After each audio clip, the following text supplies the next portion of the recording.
The enormous Galactic Council chamber went completely silent. All eyes focused on Ambassador Zix Talene as he stood before the gathered alien leaders.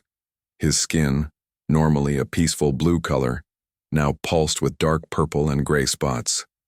Every alien in the room knew what these colors meant. Terrible fear.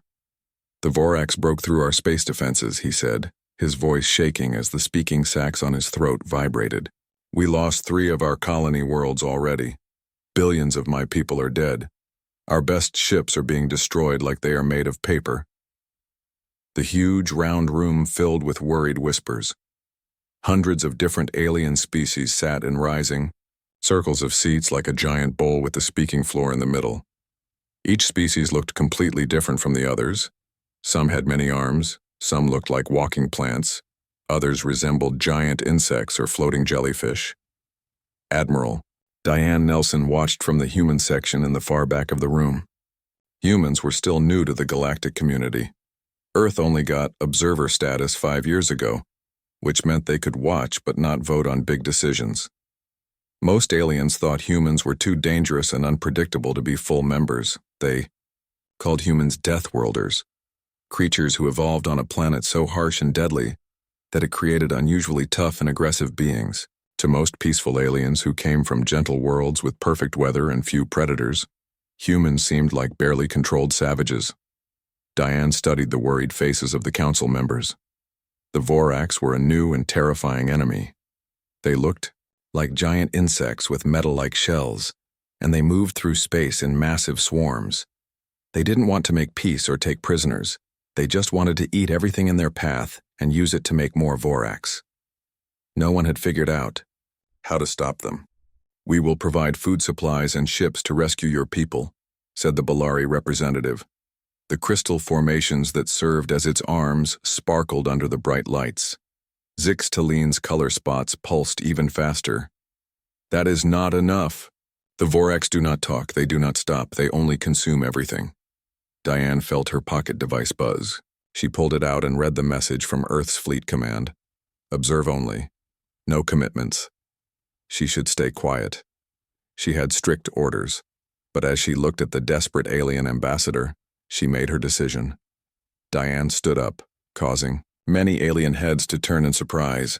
Humans rarely spoke at these meetings.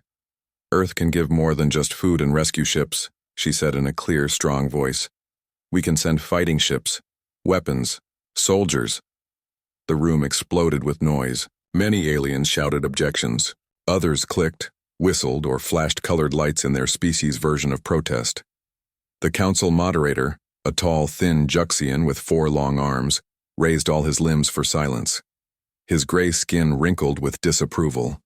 "Admiral Nelson," he said, "humans are not full council members. Your ways of handling problems do not match council principles." What he meant was clear to everyone. Humans solved problems with force too often. The council preferred talking trade sanctions or passive resistance. Zix Talene broke protocol by walking directly toward Diane. His light blue face tentacles waved in a pattern that humans had learned meant desperate hope. "What can Earth possibly do that would matter?" he asked. "The Vorax destroyed our most advanced warships without even slowing down. Our ships had technology humans haven't even discovered yet." Diane looked directly at him. "Advanced technology isn't everything. On Earth, we grew up surrounded by animals that wanted to eat us. We learned to fight back. We became the top predators ourselves." She stepped forward. "Your people evolved on a perfect world with nice weather and no large predators. You created amazing technology to avoid fights. We created technology specifically to win fights." The chamber went very quiet as she continued. "The Vorax think they're the scariest things in the galaxy. They've never met humans before."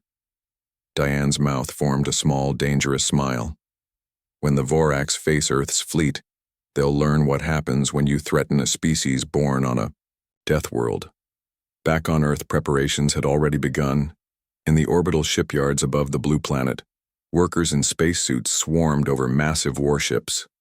Inside one of these giants, the USS Defender, Captain Sam Morgan walked through the weapon control room, checking the final installations. "How's the new railgun system?" he asked his weapons officer, Liz Dawson. Liz looked up from her screen.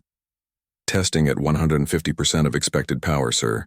Whatever these Vorax are made of, this will punch right through it. Sam nodded with satisfaction. And the shield upgrades? Almost done. Engineering says they'll hold against acid attacks 3 times longer than before. Sam walked to the observation window and looked out at the fleet gathering in Earth orbit. 57 battleships, each one carrying enough firepower to level a small continent. Earth had been building up its space forces ever since first contact, with aliens 20 years ago. Not because they expected a war, but because humans had learned through thousands of years of their own bloody history. Always be prepared. The hologram projector on the wall activated, showing Admiral Nelson's face. Captain Morgan, status report? USS Defender will be combat ready in 12 hours, Admiral. The rest of Battle Group 5 needs maybe 18. Admiral Nelson nodded. The Council is still debating whether to accept our help, but I've seen the classified reports. By the time they finish talking, 3 more worlds could fall. Are we going in without permission? Sam asked. Not yet. The Araxians are sending their ambassador directly to Earth to formally request our help. That gives us the legal opening we need, even without full Council approval. Sam looked at the weapon systems being calibrated around him. Will we be enough, Admiral? The reports say the Vorax have thousands of ships. They have numbers, Diane agreed. But they've never faced anything like us. They attack like mindless bugs, all following the same pattern. Humans were creative, unpredictable. And mean as hell when someone threatens the innocent, Sam added. Exactly. Remember history, Captain. Earth's nations fought each other for centuries. Now we're taking those battle skills to the stars. Her eyes showed fierce determination. Prepare your crew. When the Araxian ambassador arrives, we launch. As the call ended, Sam turned back to the window.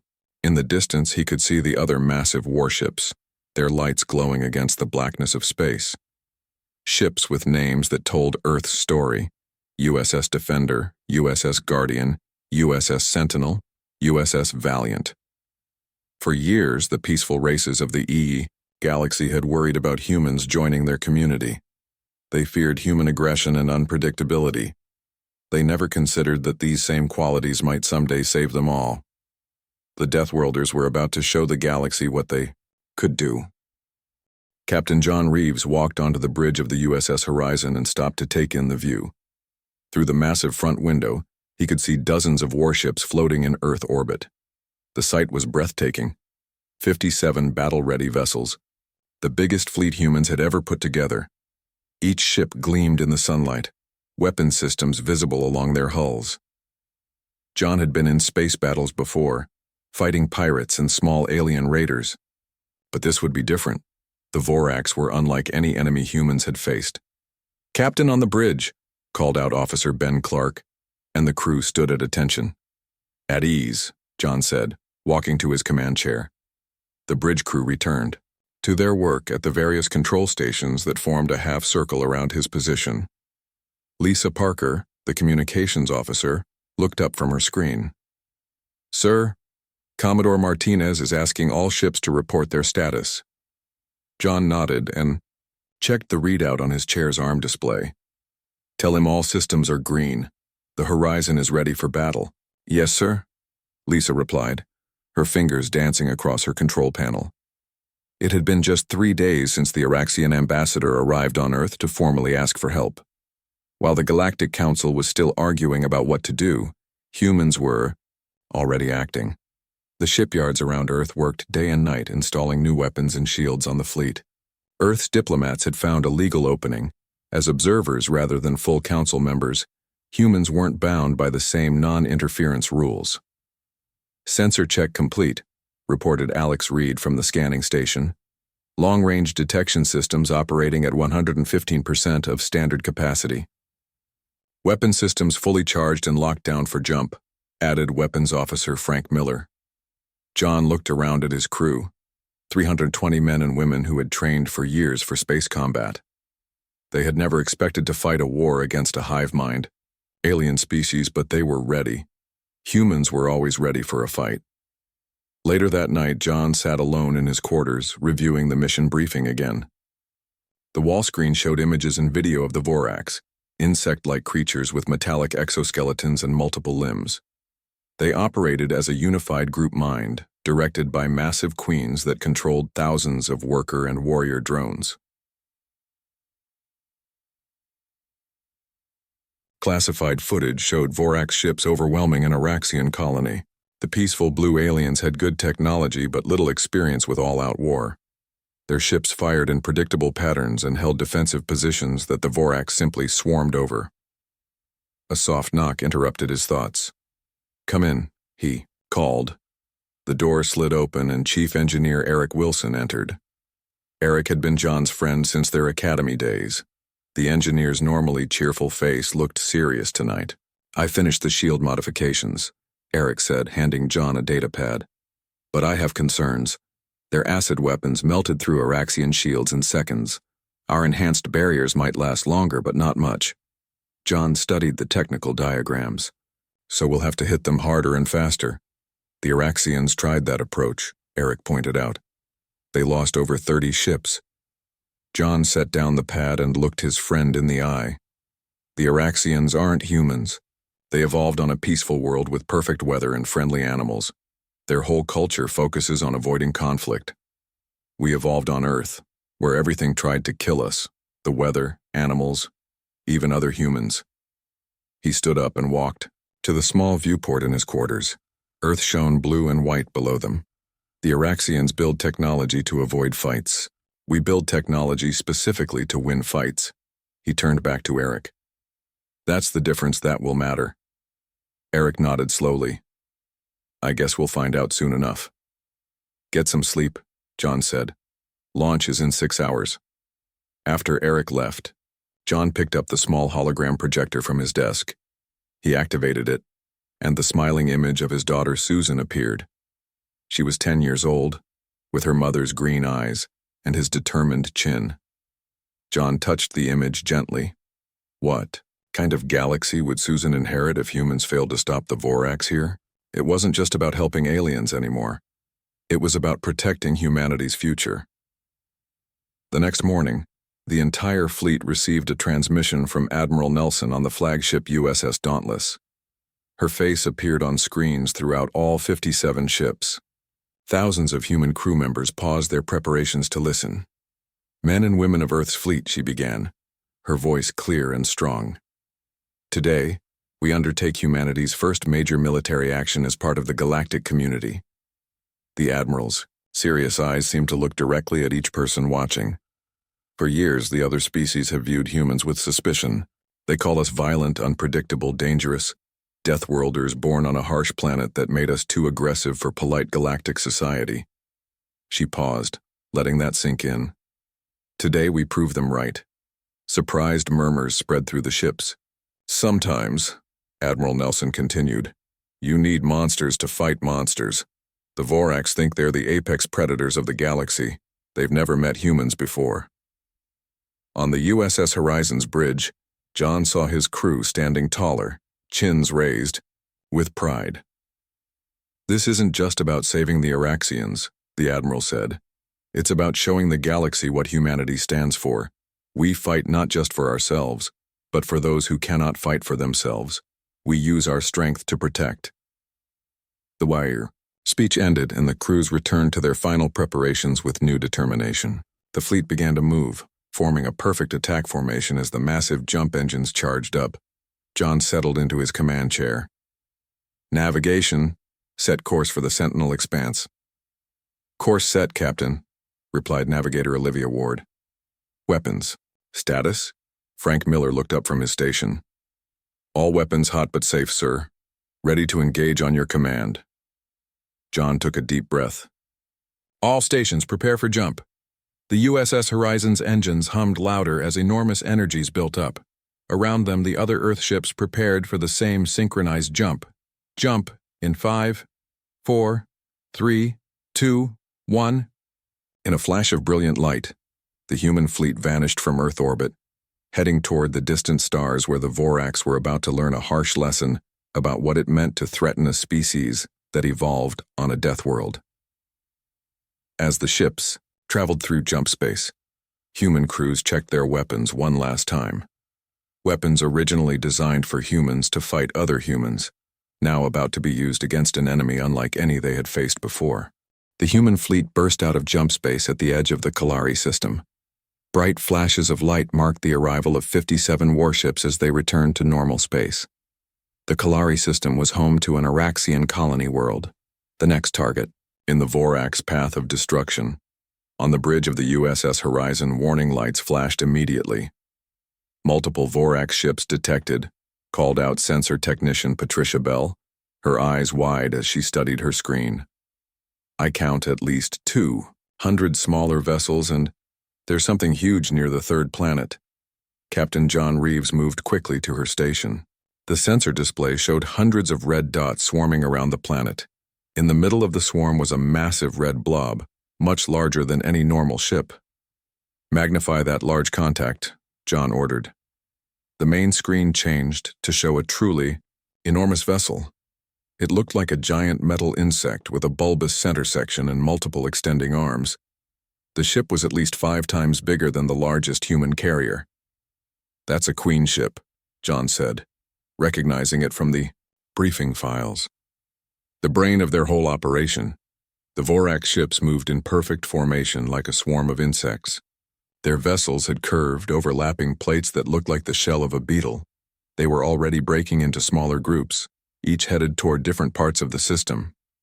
"Tactical analysis?" John asked his weapons officer. Lieutenant Greg Foster studied his readouts. "They're using pack hunting patterns, sir. Groups of 10 to 15 ships moving together. Very coordinated, but I'm seeing the same patterns repeating." "Predictable, then," John noted. "Good." Admiral Nelson's face appeared on the communication screen. "All ships, implement Battle Plan Delta. Carriers will hold position here. Cruisers and destroyers, form your hunting groups and engage the outer swarm elements." Her eyes were steady and determined. "Remember your training. These aren't mindless bugs. They learn and adapt quickly, but so do we." The human fleet split into smaller, more mobile groups. This was very different from how the Araxians had fought. The peaceful aliens had formed tight defensive circles, trying to protect each other. Humans went straight on the attack. The USS Horizon led Battle Group 3, 5 ships moving directly toward a cluster of Vorax attackers. The alien vessels immediately changed course, trying to surround the human ships. "They're trying to trap us," John observed, watching the tactical display. "Standard pack hunting technique." He smiled slightly. "Let them think it's working." The Horizon shook as the first wave of Vorax weapons hit their shields. Glowing green acid splashed across the energy barrier, causing it to flicker and dim. "Shields at 82%, reported Engineer Wilson over the comm system. "That acid is nasty stuff." John watched calmly as the Vorax ships closed in around them, thinking they had trapped their prey. "Now," he ordered, "deploy countermeasures. All weapons free." Hidden doors along the Horizon's hull slid open, releasing dozens of small combat drones. The tiny unmanned fighters shot out in all directions, catching the Vorax ships by surprise. At the same time, the ship's main railguns activated, firing metal projectiles at incredible speeds. The railgun rounds tore through the Vorax ships, punching clean holes through their organic metal hulls. The drones targeted engines and weapon systems with precise laser fire. Across the battlefield, other human ships used similar surprise tactics. The Araxians had always fought in the same way: direct, honorable, and predictable. Humans fought dirty, using tricks, traps, and constantly changing strategies. After the first attack, the Vorax swarm began to adjust. They changed their formation and attack patterns, trying to counter the human tactics. "They're learning," John noted as he watched the tactical display. "But not fast enough." Admiral Nelson's voice came through the fleet communication channel. "Phase 2 begins now. All carrier groups launch fighters. Target their command nodes." The massive human carriers opened their launch bays, sending out hundreds of fighter craft. Each one had a human pilot who had spent years training for space combat. The small, agile ships darted between the larger Vorax vessels, firing precise shots at vulnerable spots. The Vorax struggled to keep track of the fighters. They were used. to enemies who moved in predictable ways, but human pilots flew in patterns that seemed random and chaotic. As the battle raged, John received an urgent message from Admiral Nelson. "Captain Reeves, we have a situation," she said, her face serious on the screen. "The Araxian Defense Force is trapped near the planet. They're still loading civilians onto evacuation ships. They need more time." John understood immediately. "Battle. Group 3 will create a diversion, Admiral." "That's dangerous, Captain," she warned. "You'll be drawing a lot of attention." "That's the point," John replied with a grim smile. The USS Horizon and its 4 companion ships changed course, moving aggressively toward the massive Queen ship. It was a risky move, but it worked. The enormous Vorax vessel turned to face this new threat, directing dozens of its smaller ships to protect it. "They took the bait," John said as the huge alien ship began moving toward them. "Let's see how their Queen handles a real fight." The Horizon shook as more acid weapons hit their shields. "Shields down to 60%, Eric Wilson reported from engineering. "We can't take much more of this. We don't need to," John replied. "We just need to keep their attention for a while longer." On his tactical screen, John could see the Araxian civilian ships starting to launch from the planet. Large, round vessels filled with blue-skinned refugees were escaping, while the human fleet kept the Vorax busy. "All weapons, focus fire on the B leaderships," John ordered. "Look for the ones directing the others." The human ships targeted specific Vorax vessels, the ones that seemed to be coordinating attacks. Without these command ships, the swarm became less organized. Meanwhile, Admiral Nelson had another plan developing. From the flagship USS Dauntless, she directed a special operations team. "Boarding Team Alpha, prepare for deployment," she ordered. Inside the Dauntless, 30 human soldiers in heavy combat armor checked their weapons one last time. They were about to do something no other species had ever attempted. Board a Vorax Queen ship. Commander Kate Reynolds looked at her team. "Remember your training. We go in fast, we plant the charges on the central nerve cluster, and we get out. No heroes today." The soldiers nodded. They all knew this was possibly a one-way trip, but they also knew what was at stake. As their boarding shuttle prepared to launch, the USS Horizon and its battle group continued their attack on the Queen ship's outer defenses. The massive vessel fired back with powerful weapons, scoring direct hits on one of the smaller human ships. "The USS Vigilant is hit badly," reported Communications Officer Lisa Parker. "They're evacuating the crew." John watched grimly as escape pods shot away from the damaged human ship. "Keep firing. We need to make a hole in their defenses." The remaining ships poured fire onto a single section of the Queen ship's hull. Finally, the metal-like surface cracked and broke open. "There's our opening," John said. "Admiral, we've created an entry point on the Queen ship's lower quadrant." "Understood," Admiral Nelson replied. "Boarding team launching now." A small, heavily armored shuttle shot out from the Dauntless, flying straight toward the damaged section of the Queen ship. Vorax fighters tried to intercept it, but human combat drones cleared a path. As the shuttle disappeared into the opening in the Queen ship's hull, John knew that the most dangerous part of the battle had just begun. Humans were taking the fight, directly to the enemy, not just ship to ship, but face to face. The battle lasted 14 hours. By the time it ended, 17 human ships were either destroyed or so badly damaged they couldn't fly anymore. Thousands of humans had died or were injured, but the cost had been worth it. The entire Vorax fleet lay in ruins.